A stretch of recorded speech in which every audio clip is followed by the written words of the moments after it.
함께 보실 하나님 말씀은 구약 성경 역대상 26장입니다. 오늘도 어제에 이어서 역대상 복습하는 날인데 26장 1절부터 11절까지 말씀을 읽고 그 말씀 중에서 핵심적인 내용들을 살펴보는 시간을 갖겠습니다. 구약 성경 역대상 26장 1절부터 9절까지 말씀, 11절까지 말씀, 구약 성경 648면 전후를 보시면 되겠습니다. 1절부터 함께 봉독합니다. 고라 사람들의 문지기 반들은 이러하니라. 아삽의 가문 중 고레의 아들 무셀레마라야. 무셀레마의 아들들인 맏아들 스가랴와 둘째 여디야엘과 셋째 스바랴와 넷째 야드니엘과 다섯째 엘람과 여섯째 여호하난과 일곱째 엘여호에네이며 오벳에돔의 아들들은 맏아들 스마야와 둘째 여호사밧과 셋째 요아와 넷째 사갈과 다섯째 느다넬과 여섯째 암미엘과 일곱째 이사갈과 여덟째 부울데니. 이는 하나님이 오벳에돔에게 복을 주셨습니다. 그의 아들 스마야도 두어 아들을 낳았으니 그들의 조상 가문을 다스리는 자요 큰 용사라. 스마야의 아들들은 오드니와 르바엘과 오벳과 엘사밧이며 엘사밧의 형제 엘리우와 스마가는 능력이 있는 자이니 이는 다 오벳에돔의 자손이라. 그들과 그의 아들들과 그의 형제들은 다 능력이 있어 그 직무를 잘하는 자이니 오벳에돔에게서 난 자가 62명이며 또 무셀레마의 아들들과 형제 18명은 능력이 있는 자라. 무라리 자손 중 호사에게도 아들들이 있으니 그의 장자는 시므리라. 시므리는 본래 맏아들이 아니나 그의 아버지가 장자로 삼았고 둘째는 힐기야요 셋째는 드빌야요 넷째는 스가랴이니 호사의 아들들과 형제들이 13명이더라. 아멘. 예, 감사합니다. 오늘 함께 살펴볼 하나님의 말씀은 역대상 26장입니다. 우리가 역대상 전체를 통해서 교훈받을 수 있는 것이 무엇인지 다시 한번 생각해 보면 1장부터 9장까지 족보의 내용을 통해서 포로에서 되돌아온 이스라엘 백성들에게 정체성을 심어주고 또한 거기서 그치는 것이 아니라 다시 회복될 하나님의 나라를 꿈꾸기 위하여서 역대기 왕 중에서 또 하나님을 잘 경외하였던 다윗 왕의 통치 모습을 잘 보여줌으로써 그 모습을 본받아 하나님의 나라를 굳건하게 세울 것들을 다시 한번 도전받도록 하는 내용이 역대상이다라는 것들을 교훈받았습니다. 특별히 역대기 기자는 다윗의 통치 중에 가장 중심을 두고 있는 것이 무엇인가 라고 할 때 다윗 왕이 법궤를 옮기고 성전을 세우고자 아주 애썼던 그 모습을 아주 자세하게 기술함으로 말미암아 무엇보다도 하나님을 섬기는 일이 귀중하다, 그것을 먼저 두어야 된다는 것들을 강조하기 위한 그 모습을 살펴볼 수 있었습니다. 그래서 성전 건축을 어떻게 준비하는지 뿐만 아니라 거기서 일할 사람들에 대해서 레위 사람을 편성하였던 그 내용들을 자세하게 기술하고 있었고, 오늘 살펴볼 그 본문도 성전에서 일할 사람들, 제사장과 또 찬송하는 사람과 문지기 이렇게 쭉 나열하는 중에 성전 문지기로 봉사한 사람들이 이선 사람이었다라고 했던 그 본문이었던 것입니다. 그래서 성전 문지기로 봉사했던 사람은 누구인가? 26장 1절을 보시면 고라 사람들이다 그랬습니다. 고라 사람들은 문지기의 반들을 편성하여서 성전 동서남북에 성전으로 들어가는 그런 입구에서 지키는 사람의 일을 했다라고 표현하고 있는 것입니다. 그 중에서 고라 사람들 중에서 오늘 본문에 보시면 그의 아들 중 아삽 가문 중 고레의 아들 무셀레마가 있고, 또 4절에서 보면 오벳 에돔의 아들들은 누구다 되어 있습니다. 그러니까 고라의 자손이 많이 있는데 무셀야마의 아들 그리고 오벳 에돔의 아들이 중심이 되어서 편성이 되었다라고 하는 것입니다. 그래서 2절과 3절을 보시면 무셀야마의 아들들이 스가랴, 여디야엘, 스바랴, 야드니엘, 엘람, 여호야난, 엘여호에네 이렇게 7명의 아들들이 그것을 담당했다라는 표현이 있는 것이고요. 또 4절부터 5절까지 보시면 오벳 에돔의 아들에 대해서 설명하는 것입니다. 그래서 오벳 에돔의 아들들은 누구냐? 스마야, 여호사밧, 요하, 사갈, 느다넬, 암미엘, 이사갈, 불레데 이렇게 8명의 아들들이 있는데 그 사람을 주축으로 해서 성전 문지기를 일들을 감당했다는 것입니다. 그런데 여기서 제가 오늘 여러분들과 나누고 싶은 것은 그냥 무셀야마의 아들 7명과 오벳에돔의 아들 8명이 중심이 되어서 문지기에 편성을 해서 돌아가면서 그 일들을 감당했다. 이것을 말하고 싶은 것이 아니라 그냥 명단을 쭉 설명하면 되는데 아주 특별한 표현이 있는 것입니다. 어떤 표현이냐 보시면 5절에 보면 이렇게 되어 있습니다. 5절 보시면 6째 암미엘과 7째 이사갈과 8째 불레데이니 8 아들들을 딱 말하고 끝나면 되는데 그 뒤에 좀 독특한 표현이 있습니다. 어떤 표현이냐 보시면 이는 하나님이 오벳에돔에게 복을 주셨습니다 라고 표현하고 있는 것입니다. 그냥 지나가면 되는데 갑자기 이것은 이렇게 된 이유는 하나님이 오벳에돔에게 복을 주셨다 이렇게 표현하고 있는 것입니다. 왜 이것을 강조하고 있을까? 다른 데서는 이렇게 표현하지 않았는데 무셀야마 아들 7명 낳은 것에 대해서는 복 주셨다 이런 표현이 없는데 오벳에돔의 8아들에 대해서 말하는데 갑자기 이것은 하나님께서 오벳에돔에게 복을 주셨다라는 것이 쓰여 있다는 것입니다. 그럼 이 복이 무엇인가? 왜 갑자기 이 표현을 하고 있는가? 이 표현이 왜 나왔는지 그리고 여기서 나오는 복은 무엇인가를 함께 생각해 보고자 하는 것입니다. 그런데 이 오벳에돔에 대해서 물론 역대상에서도 나오지만 이것이 병행 성경 구절인 사무엘 하 6장에도 잘 나와 있습니다. 그 어디에 나와 있는가? 어떻게 등장하고 있는가 보시면 다윗이 자기가 왕으로 올라서 다윗성에 좋게 거하고 있을 때 들었던 생각이 무엇이냐면 내가 왕으로 올랐는데 내 전대 왕이었던 사울은 하나님께 묻지 않음으로 말미암아 심판을 받았으니 나는 하나님을 가까이하고 하나님을 묻는 그런 자가 되겠다 생각해서 언약궤를 가져오려고 했던 것입니다. 그런데 이 언약궤를 가져올 때 이 블레셋 사람들과 똑같은 방법을 사용했던 것입니다. 수레에다가 소가 끌게 해서 그것을 이동하려고 했는데 그것은 하나님께서 명령하신 방법이 아니기 때문에 하나님께서 그 소를 진동시켜서 수레가 흔들릴 때 그것을 옮기던 우사가 손을 대자 죽게 되었습니다. 그럴 때 하나님의 그 진노가 너무 두려워서 그 근처에 있는 오벳에돔의 집에 갔도록 한 것입니다. 그런데 그 사무엘하 6장에 보면 그 오벳에돔의 언약궤가 갔을 때 어떻게 표현하고 있느냐? 그 오벳에돔에 복을 주셨다 이런 표현이 있는 것입니다. 그래서 사무엘하 6장 11절 보면 여호와의 궤가 가드 사람 오벳에돔의 집에 석 달을 있었는데 여호와께서 오벳에돔과 그의 온 집에 복을 주시니라 이렇게 표현되고 있는 것을 볼 수 있습니다. 그러니까 단순히 역대상에만 표현된 것도 아니고 병행 구절인 사무엘하에서도 동일하게 오벳에돔에게 복을 주셨다라는 표현이 나온 것입니다.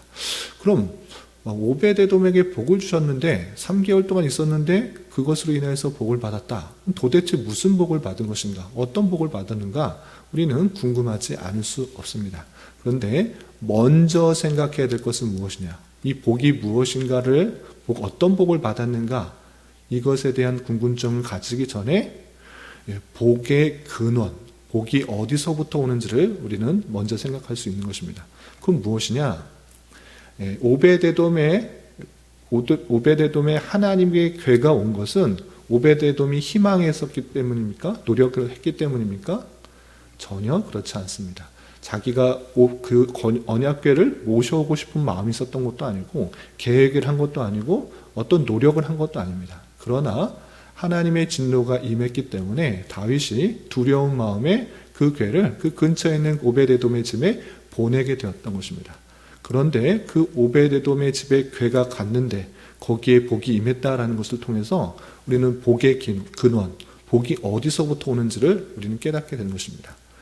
그것은 인간의 노력과 열심보다 하나님께서 함께 하시는 것, 하나님께서 주장하시는 것, 그것이 복의 근원, 복이 시작된다, 이렇게 할 수가 있는 것입니다.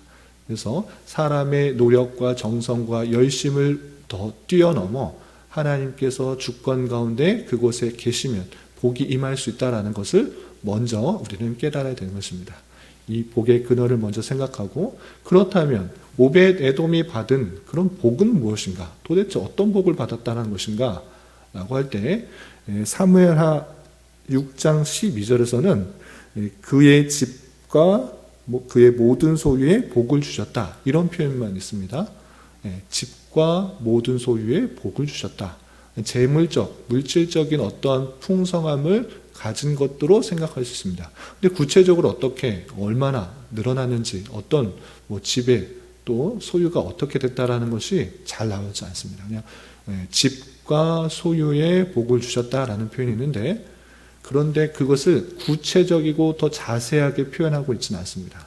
그런데 오늘 역대상의 본문에 있어서는, 그리고 시편의 말씀과 함께 생각해 볼 때 오벳에돔이 받은 그 복에 대해서 우리는 더 풍성하고 또 자세하게 이해할 수가 있는 것입니다. 그렇다면 그 집과 소유의 복을 얻었다라는 것은 무엇인가?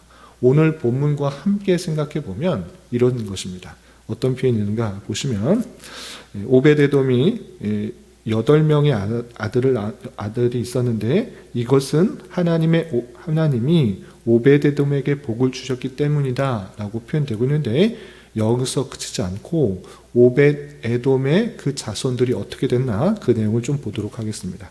보시면 6절 7절 그리고 8절에 이렇게 계속 기술되고 있는 것입니다. 6절 보시면, 그의 아들 스마야도 두어 아들을 낳았으니 그들의 조상의 가문을 다스리는 자요 큰 용사라. 그 아들 또 스마야도 두었는데 아들을 낳아서 조상의 가문을 다스리는 자, 큰 용사였다라는 표현이 있고요.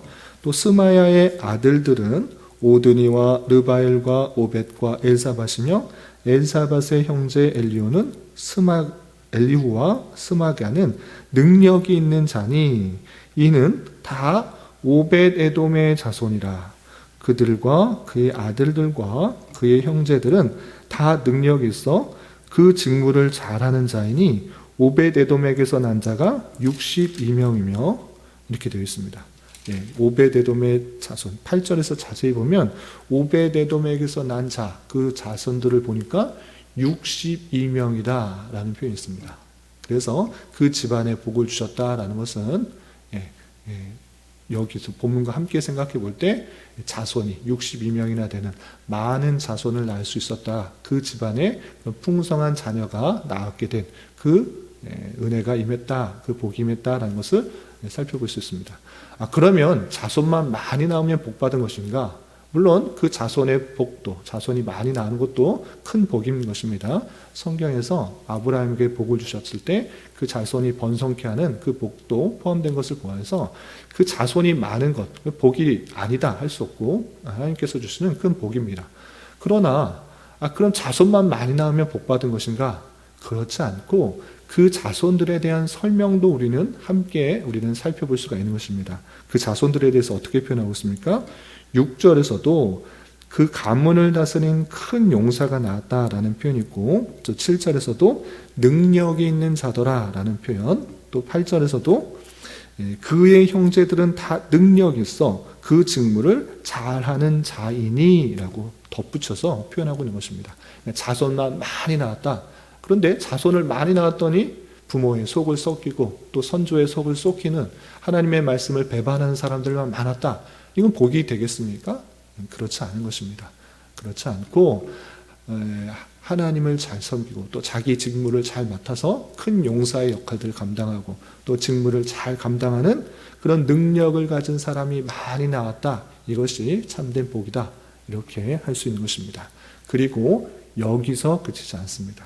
성경의 시편 84편에 보시면 우리 지난번도 살펴봤듯이 고라 자손의 찬송이 나오는 것입니다. 고라 자손의 찬송이 어떻게 나와 있습니까? 성전 문지기는 거, 난 정말 싫다. 차라리 찬송하는 자의 역할 또는 제사장의 역할을 하고 싶다. 아니, 나는 왕이 되고 싶다. 이런 노래를 부르고 있는 것이 아니라 다른 곳에서 첫날보다 난 성전에 문지기로 있는 것이 난 좋다. 이것이 나의 기쁨이다. 나의 감사다. 하나님을 찬양하고 자기의 맡은 일을 정말 기뻐하며 감사하는 그 모습들이 아주 잘 드러나고 있는 것입니다. 이렇게 오벳에돔의 그 자손들은 자신의 역할들을 맡아서 충실히 감당하고 또 하나님의 능력을 받아서 그 일들을 잘 감당할 수 있는 그런 복을 받았다. 이렇게 생각해 보는 것입니다. 물론 물질적인 부유함에 대한 그것을 안 받았다. 이렇게는 볼 수 없습니다. 소유가 늘어날 수도 있고 많은 복을 받을 수도 있었습니다. 그러나 성경에서의 관점은 그것보다 무엇에도 관심이 있는 것입니까? 그의 자손들이 많아졌는데 그 많은 자손들이 능력이 있어 그 역할들을 잘 감당한 그 모습에 더 감사했고 그 주어진 일에 감사 찬송하는 그 모습에 더 중점을 두고 있다. 우리는 이렇게 받아들일 수 있는 것입니다. 그러므로 말미암아 우리는 복을 어떤 관점에서 봐야 되겠습니까? 물질적인 많이 풍요로워진 것, 그 복이 아니다. 이렇게 할 수 없습니다. 하나님께서 주시는 복이라 할 수 있습니다. 그러나 우리가 더 관심 있게 생각해야 될 복은 하나님께서 내게 주어진 자리에서 그 직무를 잘 감당하고 기뻐하며 감사하며 최선을 다하며 하나님께 영광 돌리는 것, 그것이 참된 복이다. 이렇게 생각할 수가 있는 것입니다. 이 말씀을 신약의 말씀과 함께 생각해 보면 어떻게 생각할 수 있는가? 우리는 에베소서 1장과 2장을 통해서 교회가 어떤 것인지 잘 깨닫게 된 것입니다. 교회는 그의 몸이니 만물을 충만하게 하시는 자의 충만함이다. 이런 표현을 우리는 에베소서 1장 20절, 21절을 통해서 살펴볼 수가 있는 것입니다. 그게 무슨 뜻이냐? 도대체 무슨 뜻이냐? 만물을 충만하게 하신 자의 충만. 교회는 하나님께서 그리스도께서 머리가 되시고 그의 몸으로서 하나님께서 원하시는 일들을 수행하는 일들을 감당하는 그런 몸을 갖고 있는 것인데, 그렇기 때문에 하나님의 뜻을 잘 받아 곳곳에서 모두 다 손의 역할을 하는 것이 아니라, 모두 다 다리 역할을 하는 것이 아니라, 모두 다 심장의 역할을 하는 것이 아니라 각각의 곳곳에서 흩어져서 하나님의 뜻대로 순종하고 그 일들을 감사하며 하나님께 영광을 돌리며 그 직무를 충실하게 감당하는 것, 그것이 만물 안에서 하나님께서 하시고자 하는 그 뜻을 드러내는 충만함이, 그리스도의 사랑과 인자와 자비와 영광이 드러나게 하시는 방편이다. 그것을 우리는 잘 깨달아야 될 것입니다. 그래서 아주 작은 일을 하든지 좀 커 보이는 일을 하든지 어디에서나 이 자리가 하나님께서 주신 자리다 생각을 하며 하나님의 뜻을 잘 깨달아 책임감 있게 충성되게 능력 있게 잘 감당하는 것, 그것이 참된 복이다. 하나님께서 우리에게 주시는 참된 복이고, 그것을 통해 하나님의 능력과 역사와 하나님의 능력들이 드러나게 된다라는 것들을 잘 생각할 수가 있어야 될 것입니다. 그래서 성경에서 말하고 있는 복, 물질적인 복은 아니다, 이렇게 말할 수는 없지만 물질적인 복보다 훨씬 더 중요한 것이 무엇인가? 나는 능력이 없으나 하나님께서 주권적으로 나에게 오셔서 은혜를 주시고 또 그것으로 말미암아 내가 하나님의 일들을 할 수 있게 되었다. 이것을 생각하면서 항상 기뻐하며 감사함으로 맡은 일들을 최선화해서 충성을 다하는 그런 일들을 감당해야 되는 것입니다. 그래서 한 가지 더 도전을 드리자면, 어떻게 오벳 에돔의 집에 3개월 동안 그 법궤가 있었던 일로 말미암아 그 집안이 그런 복을 받을 수 있었는가? 이것에 대해서 생각해 봤으면 좋겠습니다. 물론 성경에서 어떤 표현도 드러나지 않습니다. 3개월 동안 어떤 일이 있었는지 그것에 대해서 성경은 침묵합니다. 그러나 합리적인 추론을 할 수 있습니다. 그것은 무엇입니까? 오베데돔이 갑자기 언약궤를 받아들였을 때 너무나 놀랐을 것입니다. 방금 전에 어떤 일이 있었습니까? 우사가 언약궤를 함부로 만졌다가 막 소들이 뛰니까 언약궤 붙들려고 잡았다가 그 자리에서 죽는 일이 있었던 것입니다. 오베데돔은 어떻게 했습니까? 함부로 대할 수 있었겠습니까? 절대 그럴 수 없었을 것입니다. 이 언약궤를 함부로 했다가는 죽는구나. 함부로 해서는 안 되는구나. 하나님의 말씀대로 잘 대하지 않으면 내게 화가 임했겠구나. 이것을 생각했었을 것입니다. 그리고 자기뿐만 아니라 그 온 집안 사람들이 그 언약궤를 가까이 하면서도 더 경외하는 마음으로 대했을 것입니다. 그 자세가 아주 중요한 것입니다.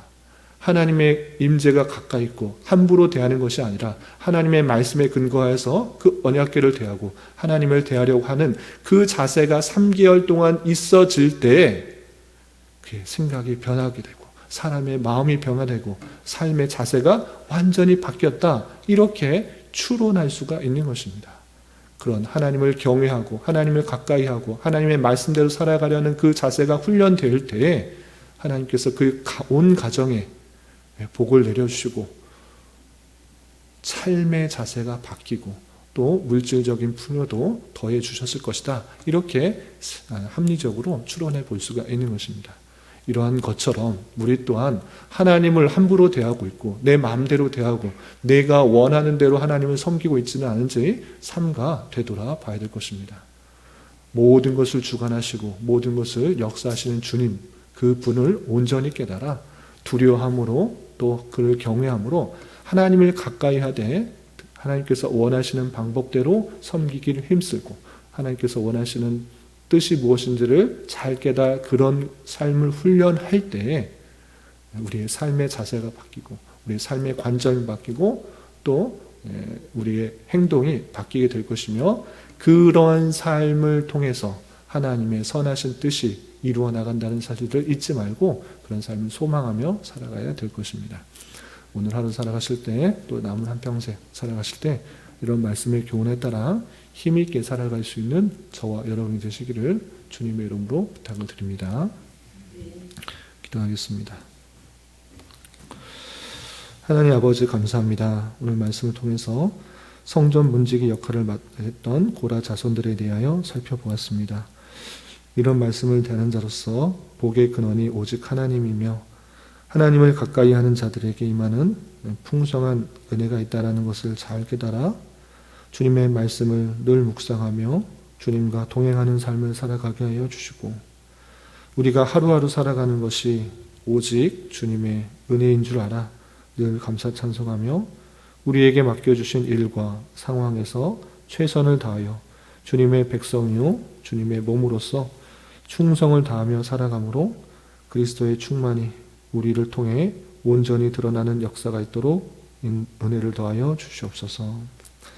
주님, 10월은 감사의 달로 보냈습니다. 비록 내 생각과 계획대로 되어지지 않았던 상황들이 있을지라도 하나님의 선하심과 인자하심이 영원하신 줄 알아 범사에 감사하는 삶을 살아가게 하여 주시고 이러한 삶의 자세가 한평생 지속될 수 있도록 은혜를 더하여 주시옵소서.